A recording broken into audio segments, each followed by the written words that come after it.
Bleeding Critic, I don't have much time because I'm afraid he'll overhear. You asked me to tell you about a time when I experienced some real-life horror. Are you sure you want to know? Okay, I'll tell you. You remember my short tale of dark comic horror, Nobody Was Here? Yeah? Well, here's the thing.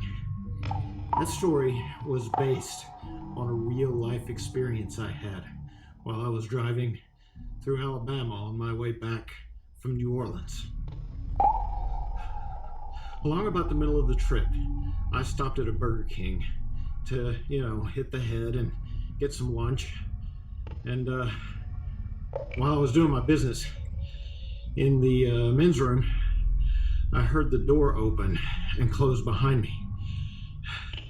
I finished what I was doing and turned around to wash my hands, only to find this tall fella totally strung out on something. I don't know what it was.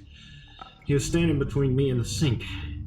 He was just, kind of lurking there and looking right at me with this weird half-lidded empty eyes. The part of the white of them I could see was all fogged over.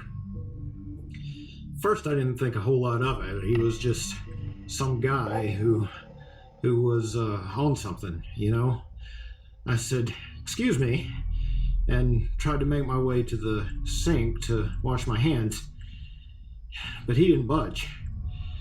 Then he started trying to talk to me in this low, slurred speech. It was really weird. He said something about wanting to know if I thought he was a good-looking guy or something like that. It was creepy the way he said that, like he wanted something from me, or like he wanted to do something to me. So after about a second of waiting to see if he was going to get out of the way, I decided my hands weren't going to get any cleaner, and I'd just have to grab a bottle of sanitizer when I got back to the car. I lunged for the bathroom door at that point.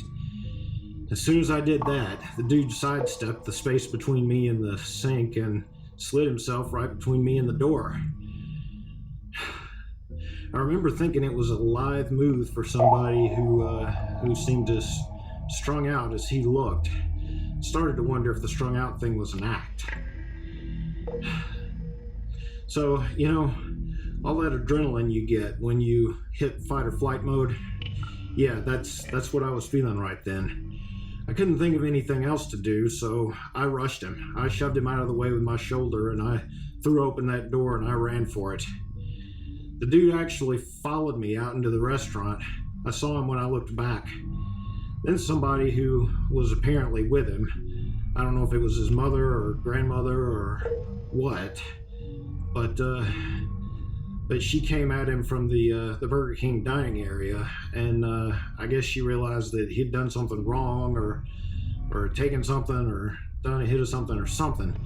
She started shouting at him to get in the car, that she was going to take him home, and that then he started shouting at her that his kid was in the car and that he was going to do as he damn well pleased. So yeah, that was pretty scary. I didn't see what else happened after that, because I pretty much got out of there, me and my hungry belly, and we hit the road again. But I've never forgotten that, and it inspired that whole story. Nobody Was Here. So thanks a lot, Bleeding Critic. I'll see you around.